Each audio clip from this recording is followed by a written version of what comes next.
begin the analysis. So we got 4 new characters. We got Brett, Tap, Ram, and Lilica.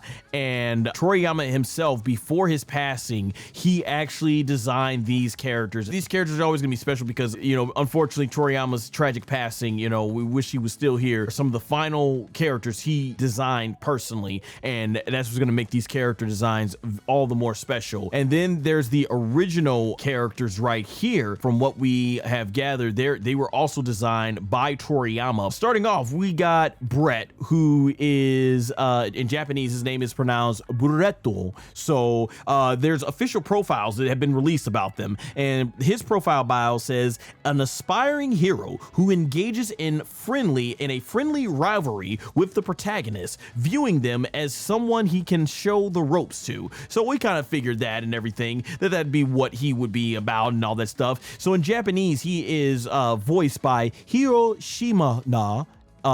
And sorry if I butcher that, try my best here, but want to give respect out to the Japanese voice actors. And the English voice actor is Damon Mills. And he not only voices him, but he actually basically is, he's not only voicing Brett, but he's also the lead voice director of the entire English dub, which he says means a lot to him because this was one of the final projects Toriyama ever worked on when it came to Dragon Ball. And so he really wanted to work hard with the cast and everything. So Damon Mills definitely did his thing as a director, doing his thing as the voice of Brett. You all probably hear him all the time. He does Frieza. So yeah, you know, he's been the guy that's been doing this since he was in YouTube. I think back in the day, was he like Lord Cravos and stuff and everything? So yeah, Damon Mills has come a long way. So yeah, based on what we got out of Brett, like I said, I think he's the life of the party. He definitely has the most personality, the most charisma, very charismatic guy. And as we could tell by his design, very reminiscent of Son Gohan and all that stuff and everything. And here's the thing about it, I mentioned, he is the pun on his name. So one thing I keep thinking about with Brett is his name. It's a pun on baguette, which is a type of bread that lines up with how the Son family names work. Pan literally means bread. So a lot of people are wondering, myself included, if Brett might actually be connected to Son Gohan, Videl, Pan, and Son Goku's bloodline, somewhere down in the line of age 1000. It feels like a very Toriyama thing to do, continuing the name tradition with the new character in the future. So I got that in my notes and everything. And yeah, shout out to Sigma. Thank you for join the chat. It's one of those things where, to me, when it comes to Brett, he's got to be part of that family. He's got to. And you know, Bulma, aka Bulma, has always had strong ties with the Son family, going back to when she was 16, first meeting Son Goku and shooting him in the head with a bullet, and it didn't phase him, right? To where we are now, 300 something years later, she's still looking after his descendants like that big auntie. She's an ancient auntie at this point, and all that stuff like that and everything. So yeah, I'm very interested. It looks like Brett's going to be the main character in the story, and I really want to see where things go. And hey, could he be the new face of Dragon Ball? Could he assume the Goku position of the entire franchise? I would love to see that moving forward. So definitely, I'm very interested in Brett and looking to see where that goes. All right, so next up, we have Tap. In his profile bio that was released, it says, a genius who skipped a grade to enter university, possessing both brains and brawn. All right, so not high school, in fact, a university. He is definitely in college, and he has his own crew with him. So they're positioned like they're bullies in the trailer, but maybe they're not. Maybe they're just you know, a serious squad and everything, and that's what's going on here. So we'll see more about that and everything. So interesting. Like I said, I like his design. I love his personality and everything. You know, he seems very much got a Vegeta-esque personality. It's gonna be very interesting. The Japanese voice actor for him is Marii Isa, and sorry if I butchered that. The English dub voice actor is Hayden Davio. So yeah, basically that's looking really interesting. They did a phenomenal job. I watched both the Japanese trailer and the English dub trailer. I thought they did a great job. And so here's an interesting thing about the pun that a lot of fans are probably taking into, that I was are thinking of, and this is what I'm thinking of, just because, like I said, we see the Bulma, aka Bulma like hair, we see the Vegeta facial expression. So now with Tap, his name might be a pun on T-back, which is a type of thong, or it could be tap pants, which is a type of women's vintage style underwear.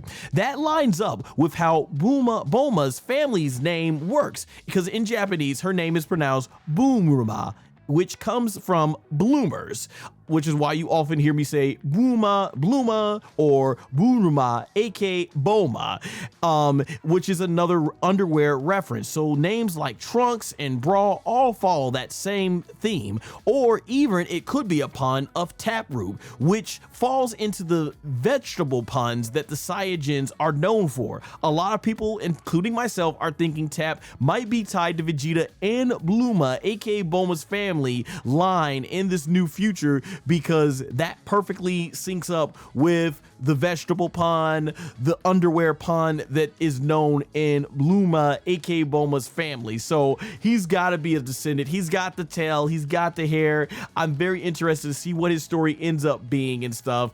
It just speaks for itself. He's got to be, but we'll find out more as we do go along here and everything like that.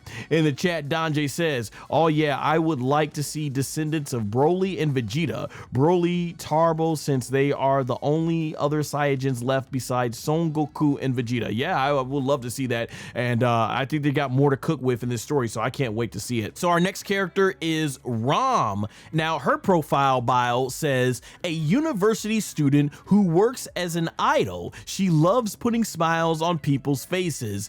I figured that we could see it right there, so that was really cool, and it makes sense. So she's kind of made it as an idol, but she's still taking her schoolwork serious, still going to college, so that's really cool. The Japanese voice actress is Yuhina, and the English voice actress is Elsie Lovelock. And actually, it's honestly really cool, once again, seeing more voice actors and actresses who got their start online becoming official voice actors in Dragon Ball, because Elsie Lovelock, who is someone I actually followed years ago, and I'm still subscribed to her, she did like this really cool Hellfire cover back in the day from the Hunchback of Notre Dame, like a female version of it, and man, her covers are just awesome. Followed her covers and everything, and she's become a voice actress and everything, so it's really good, and it made me realize no freaking wonder why that song sounded like such a jam, was so awesome at the beginning of the last Xenoverse 3 trailer, because you got freaking Elsie Lovelock doing it, singing, and anybody who's followed her since her early days on YouTube knows that girl can sing, and the fact that she can voice act too. You put all that together, man. Very happy for her. Very happy to see someone I've followed for a long time, get cool into a Dragon Ball game. So that's really awesome. And yeah, Rom looks like an awesome character. I think she's got one of the best designs. I can't wait to see her personality. We know she loves to make people smile, so she sounds like she's gonna be one of those cool, really wholesome characters, but she probably can fight like, man, like her fighting is probably gonna be on point. So I can't wait to see what we got for her in there and stuff like that. And yes, we still need that song on the playlist. Hopefully Xenoverse 3 will release that as a track. Hopefully it's a track in the game. Oh man, can't wait for it. That thing's gonna be a banger. It really is. So the next up is Lilica. So I know, like I said, I wasn't sure in Japanese it might be pronounced Ririka or Ririka, or in English Lilica. Sorry if I butchered that, but try my best here. So her profile bio says one of the protagonist's classmates in the university they end up attending, and like I said, I don't know if there's something going on with her and Brett. We're gonna have to see, because I got total Gohan and Videl vibes, but man, it's gonna be awesome to see where that goes. And so for the voice actresses for her in Japanese, it is Hina Yomiya, and in the English voice actress, it is Zinte Hound, if I said that right now. Zente Hound. Sorry if I mispronounced that, but just wanted to show respect because I thought the voice actors and actresses in the English and Japanese dub did a phenomenal job and stuff like that. So I'm very interested to see. So far, we haven't got any vibes that she is a hero or a fighter. And that's the thing that I'm wondering here. Like, is everyone that attends this school actually a fighter? Is it like My Hero Academia where they all attend to learn how to become heroes and they fight the good fight, or are some of these just intending to learn more about the world? So it's going to be very interesting to see where this goes here. I'm definitely looking forward to it. But yeah, so far, like I said, I'm getting Videl vibes from her, except she's much nicer than Videl was when she came into the story. So I'm looking forward to that and everything. Don J in the chat says, I would like to see this turn into an actual anime. Yes. Yes, yes. Shout out to Don J in the chat. The man knows what's up. Yes, absolutely. That is exactly what I'm saying, man. With it, I definitely want to see that. Like I said, I think this is a nice prequel.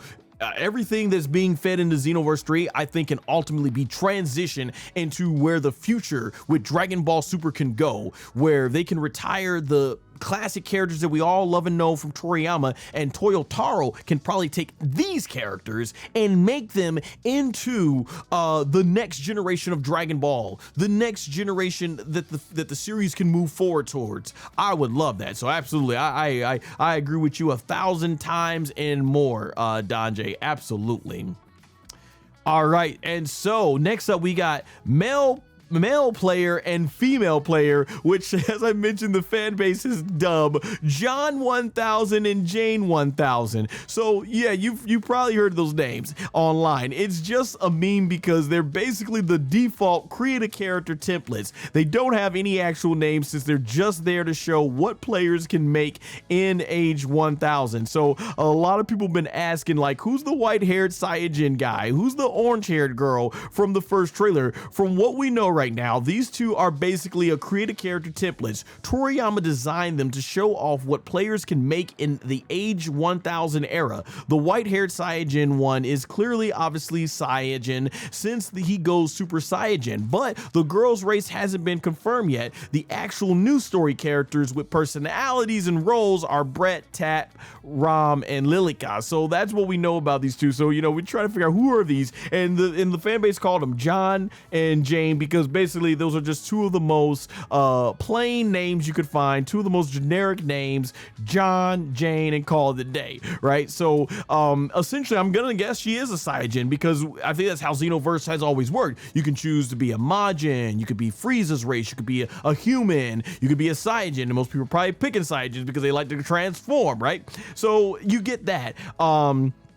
Yeah, so I guess you can make them a Saiyajin and they just have the generic form. So yeah, it's good. Yeah, Toriyama designed these two characters, but they're just there as an example, not anything of significance. They're just there. So they're kind of like mutes that are just there with great facial reactions, but Brad and everyone else is going to carry the story with the actual personalities. So that's what we got out of there. But hey, it's cool that Toriyama even designed these. We get a couple of more designs from Toriyama himself, so that's really good. And yeah, and I'm probably gonna probably pick Saiyajins. That's what I've always done when it came to playing as the characters and stuff. It is what it is, and things like that. Don J in the chat says, but before the introduce age 1000, they have to show Goku Jr. arc first 100 years after Super, since Pan is an old woman at that time period. I don't know if they'll do that just because Dragon Ball GT is kind of its own thing. Granted, in the Xenoverse realm, they pick things from GT, Z, and the movies, and they all kind of converse as this different multiverse idea. So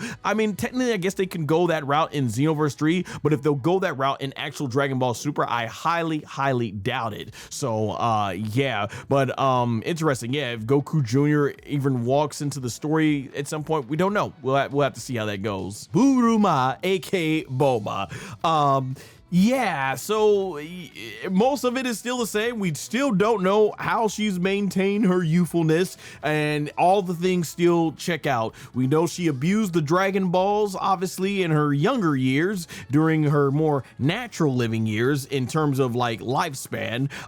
She got a lot of enhancements done with the Dragon Balls, so it's probably she's using magic enhancement from Shenlong, aka Shenron, or as that halo thing around her neck could suggest, we know she's tight. She's homies with Whis. Maybe Whis did something for her that allowed her to continue to be able to live deep into the future. So maybe she is a technical genius. She created technology that was able to advance medical technology to make her live a long life. Like I was talking about, she may have been gatekeeping, because in the original Xenoverse trailer, we do see an elderly man who's barely keeping it together. He's got his back and it's crunched over and he's on a cane.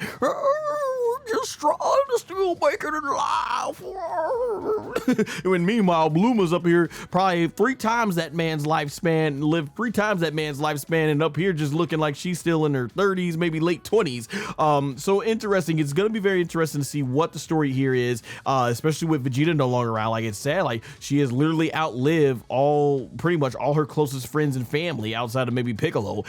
So yeah, you know, like her husband, the love of her life, is not here to enjoy the age 1000 with her, and you know, we'll see what goes on there. But yeah, and for all we know, Bulma, aka Bulma, probably is still in her natural lifespan. Maybe she created the time machine and she has traveled. Maybe she spends time traveling back and forth between the present and the future. Who knows? So I'm just very interested in the story. But yeah, you know, it just really goes to show you that Toriyama he loves Son Goku and Blue aka Bulma, a lot, because he still wanted to make her involved in this game, and he still made sure she's involved in a lot of super, even though she doesn't have the power to use key energy and stuff like that like the other characters. So you can always tell that Buruma, aka Bulma, has a special place in Toriyama's heart and stuff, and especially he still wanted her to be a part of Age 1000 deep in the future, even probably more so than Son Goku and Vegeta, who we know from Dragon Ball Online probably died off in space after a battle when they got elderly and stuff. So yeah, it's gonna be very interesting to see where she's going, especially with her being such a big part of this game. And then we have Gamma 1, and I pretty much, like I said, I don't know why he's got the 1000 there to represent he's in age 1000. It makes sense Gamma's still alive because he's an android, but why did they never make Gamma 2? These are the questions that I'm hoping Xenoverse 3 answer. Why did Bulma, aka Bulma, despite knowing Dr. Hito, why did they never make a Gamma 2? Why did they not make a Gamma 2 all these years later in the future? A new Gamma 2. Why did they just stick with Gamma 1 and slap a 1000 and make him the one and only Gamma? Gamma 1 seems so hurt by Gamma 2. You think they would have made something by now. So it's very interesting. I don't know why they decided to stick with Gamma 2. Hopefully this story explains it. So yeah, Gamma 1 has seen a lot in his technical lifetime, basically his artificial lifetime, basically, and stuff like that. So yeah, that's what we got there, and I think that's all the characters we got there. So yeah, alrighty, so that wraps up the analysis section and everything. So it's gonna be very interesting. Like I said, I'm more hyped for the story. I can't wait to see what this story in Xenoverse 3 is gonna offer, because man, the possibilities are endless. So much new lore, so much to see what Toriyama had in mind for the future of Dragon Ball beyond the end of Z. So I'm interested to see how much of Dragon Ball Online comes into this and what new he decided to add. So it's gonna be really, really great. All right, let's go to the chat before we wrap things up. Don J says, do you think in this version of 1000 that maybe Son Goku and Vegeta ascended with the gods, or do you think they actually died, because I know Saiyajins age slower than humans? Yeah, so just like I said in